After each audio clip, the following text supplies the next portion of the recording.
Çox adamların mənə verdiyiniz suallara hamıya bir dəfəlik cavab verirəm. Bu İran savaşın sonu nə olacağını deyirsiniz.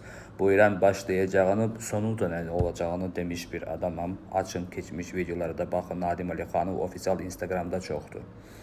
Qarabağ savaş olanda bölgədə növbəti savaş Amerikanın İran üzərində başlayacağını və nələr ondan sonra olacağını da mən burada artıq demək istəmirəm. Orada demişəm, aç bax, o videolar var. Qarabağ savaşının bitdiyi ərəfələrində Instagramda çəkdiyim. Çünki çox önəmlidir bunlar.